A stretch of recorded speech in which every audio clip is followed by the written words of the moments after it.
Hello नमस्कार दोस्तों। तो यहाँ पे जो है हम लोग क्वेश्चन देख रहे हैं नंबर सिस्टम के। तो आगे के क्वेश्चन जो है यहाँ पे कंटिन्यू करते हैं। यहाँ पे फर्स्ट क्वेश्चन है, 1 से लेकर 100 तक की गिनती में अंक 2 दहाई के स्थान पर कितनी बार आता है। तो अगर यहाँ पे देखें हम तो यहाँ से जैसे कहना मतलब दहाई के स्थान में मान लो जैसे यहाँ पे 21 हो गया, ठीक है, तो ये दहाई के स्थान पे है। लेकिन अगर यहाँ पे ऐसे 12 लिखा है तो यहाँ पे ये दहाई के स्थान पे नहीं है, ये इकाई के स्थान पे, इसको हम काउंट नहीं करना है, हमको काउंट ये वाला करना है, ठीक है। तो यहाँ पे जैसे अब 2 1 2 तो ये जो है 9 तक में भी ये जो 2 आता है ये तो इकाई के स्थान पे आता है, इसको भी नहीं काउंट करेंगे। तो हम देखेंगे 11 से 20 तक जो है दहाई के स्थान पे 2 कितनी बार आया है। तो यहाँ पे जो है 11 आएगा, 12 आएगा, जिसका 2 काउंट नहीं करना है, ये हमें जो है 20 का 2 काउंट करना है। तो यहाँ पे एक बार आ जाएगा। उसके बाद 21 से लेके 30 तक जब लिखेंगे तो 21 लिखेंगे, 22 लिखेंगे, 23 लिखेंगे, ठीक है, 24 25 26 27 28 29 30, ठीक है। तो यहाँ पे जो है इसको काउंट नहीं करना, तो यहाँ पे इसको काउंट करेंगे 1 2 3 4 5 6 7 8 9, तो 9 टाइम्स ही हो जाएगा। फिर 31 से लेके 100 तक अगर देखा जाए तो 2 तो आएगा, लेकिन वो कितना जो है आएगा, लेकिन वो दहाई के स्थान पे नहीं आएगा, वो इकाई के स्थान। फॉर एग्जांपल से 32 हो गया, यहाँ पे ये आ जाएगा, 42 आएगा, 52 आएगा, 62 आएगा, लेकिन ये सब इकाई के स्थान पे आएंगे, इनको काउंट नहीं करना है। 0 टाइम्स आएगा तो टोटल संख्या कितनी जाएगी, 1 + 9 = 10, ठीक है। आई होप कि समझ में होगा। नेक्स्ट यहाँ पे 1 से 100 तक की गिनती में अंक 5 कितनी बार आता है। अब यहाँ पे ये देखो, ये नहीं पूछा है कि अंक इकाई के स्थान पे आ रहा है कि दहाई के स्थान पे आ रहा है कि सैकड़े का स्थान, बस ये पूछा है 1 से 100 तक की गिनती में अंक 5 कितनी बार आता है। फॉर एग्जांपल जैसे यहाँ पे अगर देखा जाए तो हमें जो है 15 में आता है 5 भी आता है, और यहाँ पे 51 में भी 5 आता है। तो यहाँ पे हमें दोनों को काउंट करना है, इसको भी काउंट करना है, इसको भी काउंट करना है, क्योंकि यहाँ पे ऐसा नहीं बोला है कि दहाई के स्थान पे या इकाई के स्थान पे। तो यहाँ पे देखेंगे 1 से 49 तक आने वाली संख्याओं में अंक 5 की संख्या कितनी होगी, 5 होगी। कैसे जो है 1 से 49 तक 5 होगा, ऐसे समझो कि 1 से 10 तक कितना आएगा, 1 से 10 तक एक बार आएगा। फिर ऐसे यहाँ पे 11 से लेके 20 तक जो है आपका सिर्फ यहाँ पे आएगा 15, यहाँ पे भी एक बार आ जाएगा। ऐसे यहाँ पे जो है 21 से लेके 30 तक में भी यहाँ पे आपका 25 आएगा, ऐसे यहाँ पे भी आ जाएगा, ऐसे यहाँ पे 35 में एक और 45 में, टोटल 5 निकल के आएगा यहाँ पे 1 से लेके 49 तक।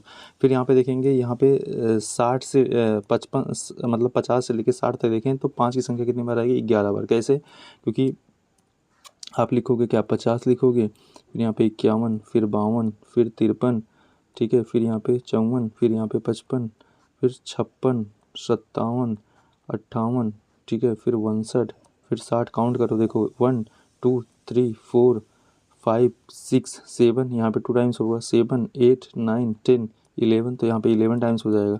फिर यहाँ पे 61 से लेकर 100 तक आने वाले 5 की संख्या कितनी जाएगी, 61 में मतलब यहाँ पे आएगा 65 आ जाएगा, 65 के बाद 75, 75 के बाद यहाँ पे 85, 85 के बाद 95, तो टोटल जो है यहाँ पे 4 टाइम्स आएगा, 1 2 3 4, यहाँ पे फुल लिखेंगे, टोटल ऐड कर लेंगे तो यहाँ पे कितना आएगा, 20 टाइम्स हो जाएगा। देखो ये सब ये क्वेश्चन बड़े ईजी होते हैं, बस यहाँ पे थोड़ा सा समझना पड़ेगा कैसे कैसे हमको काउंट करना है, ठीक है। जितना फास्ट आप कर पाओगे उतना ही ये ईजी बनता चला जाएगा।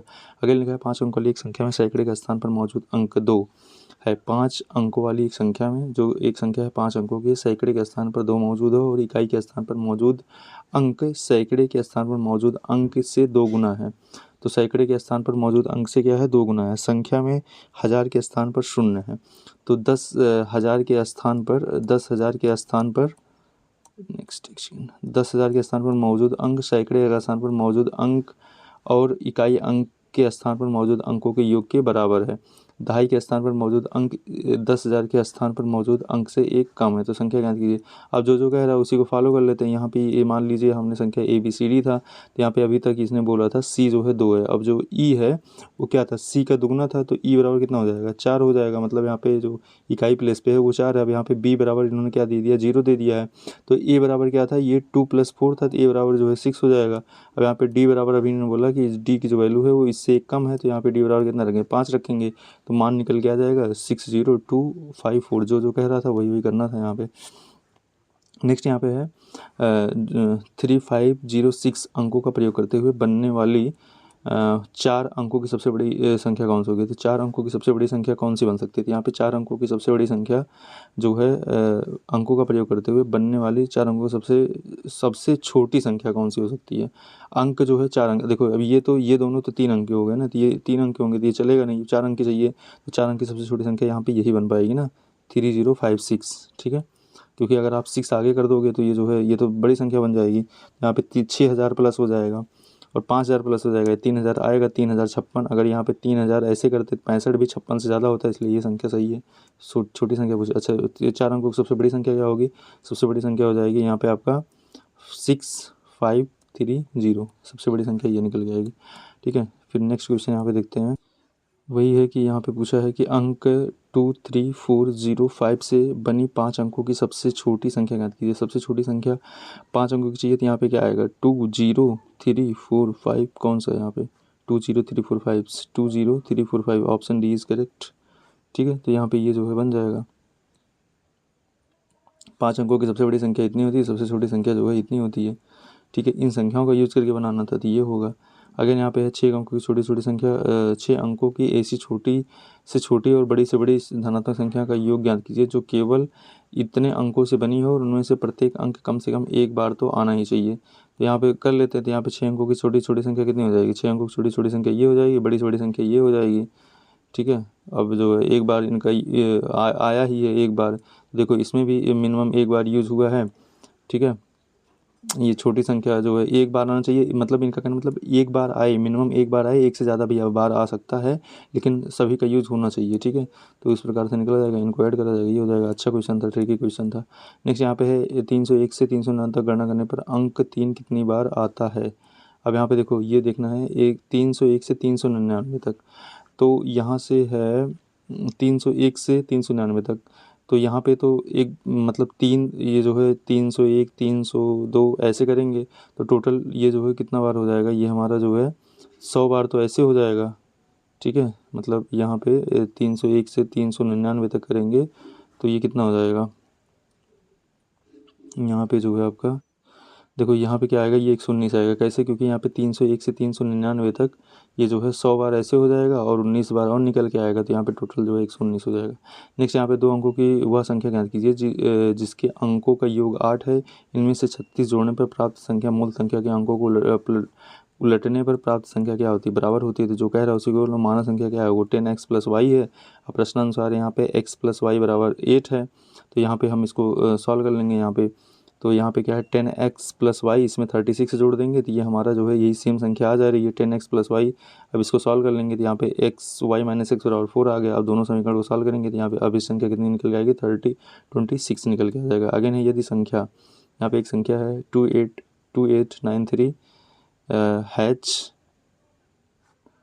हैच यहाँ पे डॉलर है, 8 और 5 से पूर्णतः विभाज्य है, तो यहाँ पे इन दोनों के स्थान पर अंकों का प्रयोग है। तो यहाँ पे देखो 5 से विभाज्यता का नियम है कि 5 से विभाज्यता का नियम है कि जो यहाँ पे यूनिट वैल्यू होनी चाहिए, ये 0 होना चाहिए या फिर 5 होना चाहिए।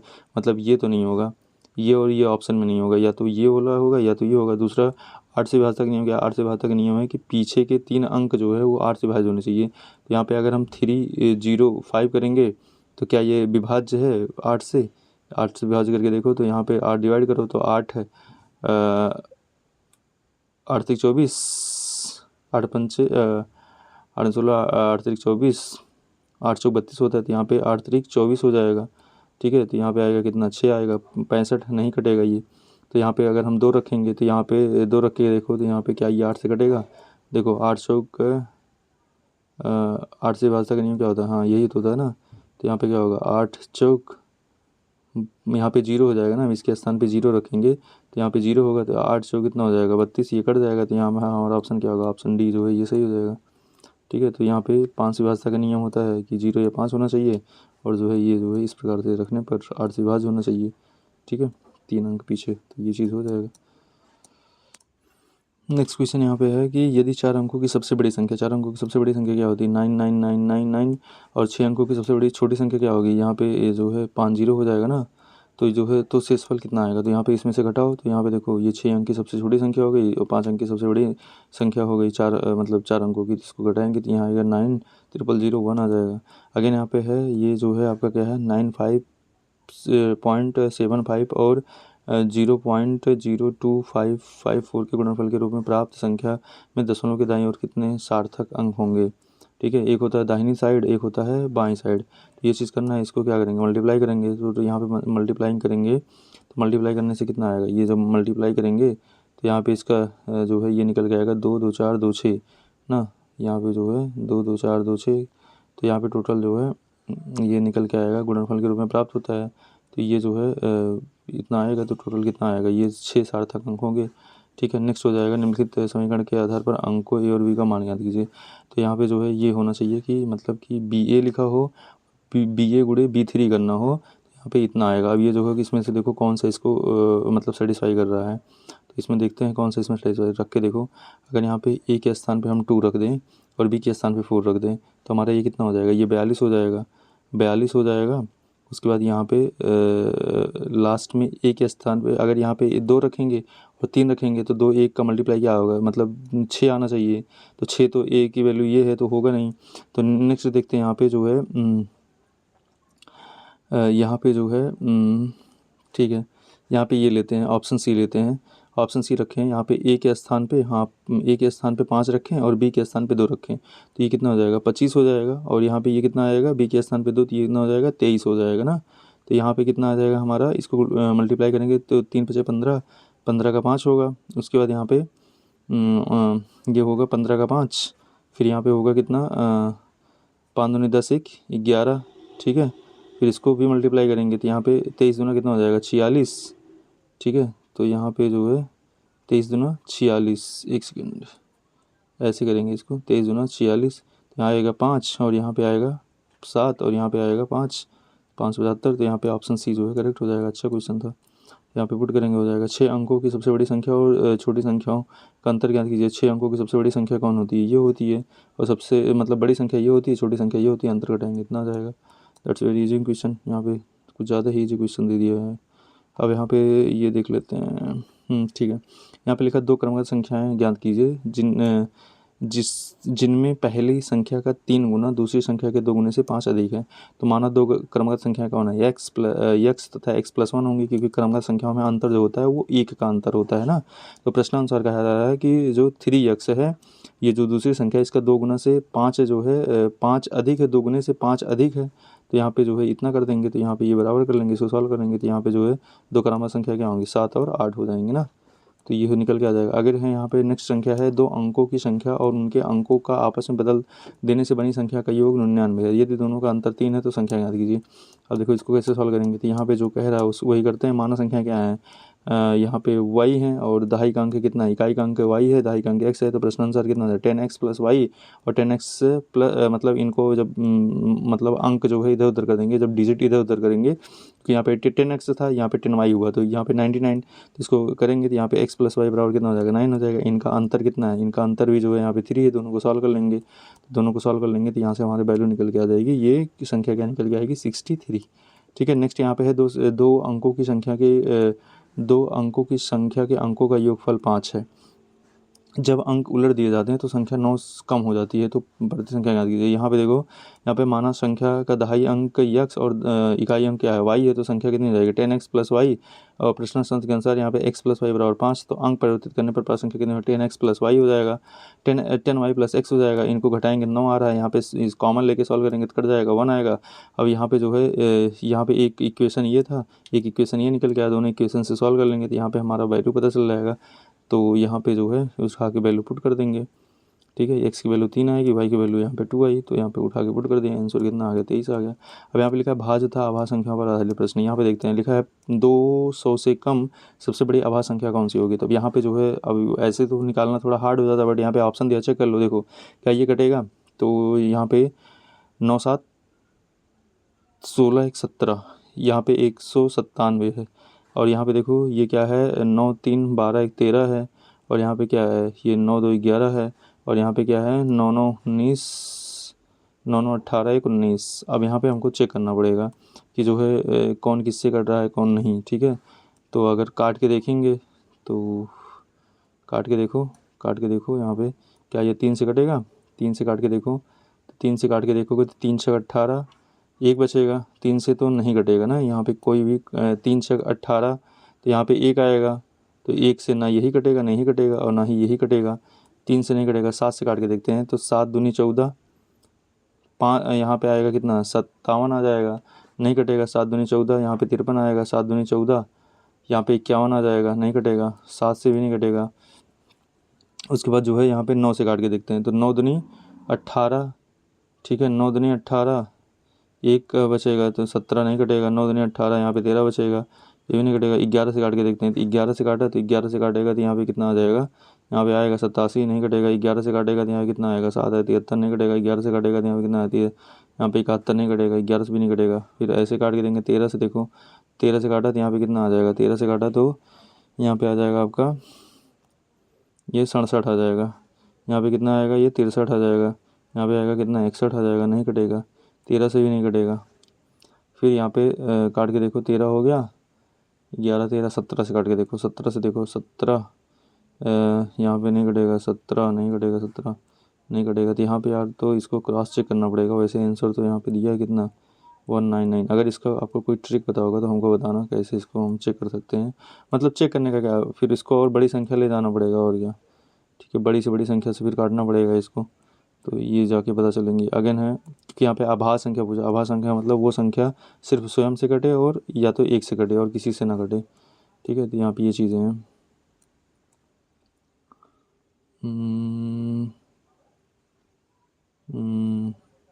नेक्स्ट कौन सा आभाज्य संख्या है। अब इसमें भी जो है फाइंड आउट करना था कौन सी संख्या इसमें आभाज्य संख्या है। तो यहाँ पे जो है ये आपका एक आभाज्य संख्या, जबकि ये 17 से, ये 17 से कट जाएगा, ये 3 से कट जाएगा और ये 5 से कट जाएगा, ठीक है। तो ये चीज़ है। और 3 अंकों की छोटी से छोटी आभाज्य संख्या याद कीजिए। 3 अंकों की छोटी छोटी आभाज्य संख्या क्या होगी, यहाँ पे 101 होगा। तो 101 जो है ये किसी से नहीं कटेगा। अगेन इनमें कौन सी युग्म संख्या है, सहआभाज्य संख्या है। तो सहआभाज्य संख्या कौन है, 28 और 81, ठीक है। सहआभाज्य संख्या ऐसी संख्या होती है जिनका मासा क्या होता है, 1 होता है। तो ये याद रखना, मासा जो होता है वो 1 होता है। एक किलो कोई ऐसी संख्या नहीं है जो इनको काट सके दोनों को एक साथ। अगेन यहाँ पे है 5 से बड़ी किंतु 18 से छोटी सभी आभाज्य संख्याओं के योग का 1/3 इनमें से किसके वर्ग के बराबर होगा। तो यहाँ पे जो है जोड़ लेंगे, 7 आएगा, 11 आएगा, 13 आएगा, 17। तो इनका जो है ये जोड़ के उसके बाद इसका थर्ड करेंगे तो यहाँ पे आएगा 16। 16 जो है किसका वर्ग है, 4 का वर्ग है। That's very easy. नेक्स्ट लिखने में कौन सी संख्या, कौन सी आभाज्य संख्या है। तो यहाँ पे आभाज्य संख्या जो है 173 है। बाकी यहाँ पे ये कट जाएगा और ये भी कट जाएगा, ये भी कट जाएगा, ठीक है। तो आभाज्य संख्या वो संख्या जो एक से बड़ी हों और केवल एक या स्वयं से विभाजित होती हैं, अन्य से विभाजित नहीं होती हैं। 140 या 11 एवं 13 से विभाजित है। 143 जो है 11 से कट जाएगा, 13 से भी कट जाएगा, यह आभाज्य संख्या नहीं है। और 173 जो है 173 से एक और एक बल्कि जो है ये 123 जो है ये 3 और 41 से विभाजित हो जाएगा। 213 ये 3 और 71 से विभाजित हो जाएगा। नेक्स्ट यहाँ पे है 50 और 60 के बीच आभाज्य संख्याओं का योगफल ज्ञात कीजिए। तो आभाज्य संख्या निकाल लो, तो इसके बीच आभाज्य संख्या 53 और 59 आएंगे, इनका योगफल कितना आएगा, 112 आ जाएगा। नेक्स्ट है 55 से छोटी सभी आभाज्य संख्याओं की संख्या ज्ञात कीजिए। तो 55 से छोटी जो है यहाँ पे टोटल कितनी है, यहाँ पे 50 तक तो जो है कितना होता है, 50 तक आपका होता है 15 होता है। उसके बाद एक और जोड़ लेंगे, 53 आएगा, यहाँ पे टोटल कितना हो जाएगा, 16 हो जाएगा। अगेन 1 से 100 तक के बीच आने वाली युग्म अभाज्य संख्याओं के युग्मों का योग ज्ञात कीजिए। तो यहाँ पे जो है टोटल जो है यहाँ पे क्या आती है, यहाँ पे 1 से 100 तक के बीच वाली युग्म अभाज्य संख्याओं के अंकों की संख्या कितनी, 8 है। देखो 3 5 हो गया, 5 7 हो गया, ये है, ये है, ये है, ठीक है। तो ये युग्म अभाज्य संख्याएं हैं। तो युग्म अभाज्य संख्याएं वे होती हैं जिनका अंतर क्या होता है, 2 होता है। ये भी पता होना चाहिए था। युग्म अभाज्य संख्याएं वे संख्या होती हैं जिनका अंतर क्या होता है, 2 होता है। वह संख्या जिसके एक और स्वयं के अलावा अन्य गुणनखंड होते हैं क्या कहलाती है, तो भाज्य संख्या कहलाती है, ठीक है। तो याद रखना, आभाज्य संख्या, विषम संख्या, 20 से छोटी आभाज्य संख्याओं की संख्या कितनी है, 20 से छोटी आभाज्य संख्या कितनी है, 8 है, ठीक है। यहाँ पे 20 से छोटी आभाज्य संख्या कौन है, 2 है, 3 है, 5 है, 7 है, 11 है, 13 है, 17 है और 19 है। नेक्स्ट यहाँ पे 3 आभाज्य संख्याओं को अवरोही क्रम में व्यवस्थित किया गया है। यदि पहली 2 संख्याओं का गुणनफल इतना है, अंतिम 2 संख्याओं का गुणनफल इतना है, तो सबसे बड़ी आभाज्य संख्या का मान ज्ञात कीजिए। मतलब यहाँ पे पूछा है 3 आभाज्य संख्याएं हैं, ठीक है। यदि पहली 2 संख्याओं का गुणनफल कितना है, यहाँ पे है आपका 323 है और अंतिम 2 आभाज्य संख्याओं का गुणनफल कितना है, 221 है, ठीक है। तो यहाँ पे पूछा है तो सबसे बड़ी आभाज्य संख्या का मान ज्ञात कीजिए। तो सबसे बड़ी आभाज्य संख्या का मान ज्ञात कीजिए। इसको लगाने का नियम क्या हो सकता है, देखो अब यहाँ पे कह रहा है कि प्रश्न से 3 आभाज्य संख्या हैं x + y और यहाँ जिनमें x सबसे बड़ी संख्या है। तो यहाँ पे x × y बराबर इतना आ रहा है और तो x × y के जब निकालेंगे तो यहाँ पे x और y की वैल्यू कितनी आएगी, इतनी आ जाएगी। और लेने पर यहाँ पे जो है ये हो जाएगा। और जब यहाँ पे y 17 और z 13 लेने पर यहाँ पे जो है इतना आएगा। तो यहाँ पे सबसे बड़ी संख्या निकल के आ जाएगी 19 आ जाएगी। अगेन यहाँ पे है 109 और 121 दोनों शामिल हैं कि बीच कितने पूर्णांक आभाज्य संख्या हैं, तो जो है इसको निकाल लेंगे तो यहाँ पे जो है 109 और 113 आएगा। थोड़ा यहाँ पे मेहनत तो करना पड़ेगा। किन 4 विषम आभाज्य संख्याओं का योग जो है 34 है, तो इसको निकाल के देखो 34 किस में है, तो यहाँ पे ये आपका ऑप्शन डी जो है करेक्ट होगा। इसमें कम है, इसमें भी कम है, इसमें भी कम है। नेक्स्ट एक आभाज्य संख्या में जो है केवल खुद से और 1 से विभाजित होती है। नेक्स्ट यहाँ पे जो है निम्नलिखित समुच्चय में कौन सा सहआभाज्य संख्या है। सहआभाज्य वही संख्या है जो मतलब 1 से डिविजिबल हो, जिनका HCF जो है 1 होता है। तो यहाँ पे यही सब क्वेश्चन था। ये वाला क्वेश्चन देख लेते हैं, ये थोड़ा सा अच्छा क्वेश्चन है, मतलब यहाँ पे ये हो गया। नेक्स्ट टाइप देखते हैं यहाँ पे संख्याओं के मूल अवधारणा पर आधारित प्रश्न। यहाँ पे लिखा है यदि प्रत्येक पैकेट में समान संख्या में पेंसिल मौजूद है और 12 पैकेटों में कुल 96 पेंसिल मौजूद है, तो 304 पेंसिलों की आवश्यकता होने पर कितने पैकेट खरीदने पड़ेंगे। तो यहाँ पे 96 पैकेट है, तो 96 12 पैकेटों में 96 पेंसिल है, तो टोटल जो है पैकेट, एक पैकेट में पेंसिलों की संख्या कितनी हो जाएगी। यहाँ पे 8 पेंसिल हो जाएगा। अब यहाँ पे 8 पेंसिल है, तो यहाँ पे इसको 8 से डिवाइड कर देंगे, टोटल कितने पैकेट हो सकता है 38। अगेन है रामकृष्ण एक संख्या P के 3/4 से एक संख्या Q को 2/3 से घटाता है, यदि उसे अंतर के रूप में 5/8 प्राप्त होता है। यदि वह P के 9वें गुने से Q का 8 गुना घटाता है तो रामकृष्ण को कितना उत्तर प्राप्त होगा। तो प्रश्नानुसार जो है जो कह रहा है वही करते चले जाएंगे। तो यहाँ पे क्या कह रहा है कि P का 3/4 माइनस Q का 2/3 इक्वल टू 5/8। इसको सॉल्व करेंगे, तो यहाँ पे जो है इसको मल्टीप्लाई करेंगे, 3P बाई 4 हो जाएगा, 2Q/3 हो जाएगा, 5/8 हो जाएगा। एलसीएम लेंगे 12 आएगा, तो यहाँ पे एलसीएम जब 12 लेंगे तो यहाँ पे ये जो है 9P माइनस 8Q बराबर 5/8 हो जाएगा। तो इसको जो है हम मतलब कि कट भी कर सकते हैं या फिर इसको क्रॉस मल्टीप्लाई कर लेंगे तो ये इधर चला जाएगा, फिर यहाँ पे इतना हो जाएगा, फिर यहाँ पे इसको कट कर देंगे तो यहाँ पे ये आपका जो है 12×5 60 हो जाएगा, 60/8 हो जाएगा। ठीक है, इसको काट देंगे किससे, 4 से काट देंगे तो 15 चौका 60 और यहाँ पे 4 दूनी 8, तो ये कट जाएगा, 15/2 आ जाएगा। उसके बाद जो है यहाँ पे ये हो गया, बस यही पूछा था, मतलब इन दोनों का अंतर ये जो है ना, तो 15/2 हो जाएगा। नेक्स्ट यहाँ पे 80 विद्यार्थियों वाली कक्षा का 1/10 भाग चॉकलेट डी को पसंद करता है और कक्षा का 20 भाग चॉकलेट डी को पसंद करता है। चॉकलेट डी को पसंद करने वाले छात्रों की संख्या और चॉकलेट डी को पसंद करने वाले छात्रों की संख्या का अंतर है। तो यहाँ पे जो है चॉकलेट 80 विद्यार्थी वाली संख्या में, तो 80 विद्यार्थी के यहाँ के इसका 1/10 इतना हो जाएगा, 10 इतना हो जाएगा, अंतर कितना आ जाएगा, 4 आ जाएगा। यहाँ पे निकला सुनीता ने खेल की शुरुआत की मौजूद कांचों में से 3/5 कांचे जीते। रवि ने शेष कांचों में से 2/3 कंचे जीते, जबकि सनी ने शेष 60 कांचे जीते। सुनीता ने कितने कंचे जीते। तो यहाँ पे माना मौजूद कंचों की संख्या कितनी थी, x की थी, तो सुनीता ने जीते 3x/5 कंचे, तो शेष कंचों की संख्या कितनी हो जाएगी, इतनी हो जाएगी। अब इतने में से ये इतना जीता है, इतना जीता है, तो यहाँ पे शेष कंचों की संख्या कितनी हो जाएगी, इतने में से इतना घटाएगा तो इतना बचेगा। अब प्रश्नानुसार इतना जो है इतने के बराबर है, तो इसको यहाँ पे x की वैल्यू कितनी आ जाएगी, x बराबर जो है 450 आ जाएगा। सुनीता ने जीते 450 का 3/5, तो यहाँ पे 270 कंचे। ठीक है, एक कक्षा में 48 छात्र हैं, किसी एक दिन छात्रों की उपस्थिति उनकी कुल संख्या का 3/8 है। उस दिन अनुपस्थित छात्रों की संख्या होगी, तो कितना हो जाएगा, यहाँ पे 1 - 3/8 हो जाएगा। तो यहाँ पे जो है यहाँ पे इसका निकालो ना, 48 का 3/8 निकालो, कितना आएगा, तो 48 का 3/8 निकालो, तो यहाँ पे 8×5 = 40, 8×6 = 48, तो 6×3 = 18, तो यहाँ पे 48 - 18, तो यहाँ पे कितना आ जाएगा, सी आ जाएगा, ऑप्शन सी करेक्ट हो जाएगा। ठीक है, नेक्स्ट यहाँ पे जो है 1200 सेब लड़कों के एक समूह के बीच वितरित किए गए हैं। प्रत्येक लड़के को समूह में मौजूद लड़कों की संख्या के 3 गुने के बराबर सेब हैं। समूह के लड़कों की संख्या ज्ञात कीजिए। तो यहाँ पे माना समूह के लड़कों की संख्या कितनी, x है। प्रत्येक लड़कों को मिलने वाले सेबों की संख्या कितनी है, 3x है। तो यहाँ पे कुल सेबों की संख्या कितनी आ जाएगी, x × 3x बराबर 1200। तो यहाँ पे 3x² बराबर 1200, x² बराबर जो है ये आएगा, x बराबर कितना हो जाएगा, 20 हो जाएगा। नेक्स्ट यहाँ पे है एक हाउसिंग सोसाइटी के निवासियों में से यहाँ पे क्या है कि 13/18 के पास स्वयं की कार है और जिनके पास कार है उनमें से इतने कार्ड जो है कवर्ड पार्किंग स्थान खरीदा है। यदि 136 निवासी खुले में गाड़ी पार्क करते हैं तो सोसाइटी में कुल कितने निवासी रहते हैं। तो मानो सोसाइटी में कुल निवासी यक्स हैं, तो ये जिनके पास कार उनकी संख्या कितनी, यक्स का 13 इतना है और कवर्ड पार्किंग की संख्या कितनी है, तो यहाँ पे 13x/18 गुणे इतना है, तो मतलब 8x/5 है। और प्रश्नानुसार जो है इनमें से घटाते हैं कितना आता है, 136 आता है। यक्स की वैल्यू कितनी आ जाएगी यहाँ पे 720। ठीक है, तो ये थे इम्पोर्टेंट क्वेश्चन। तो आज के लिए इतना ही, we will see next video.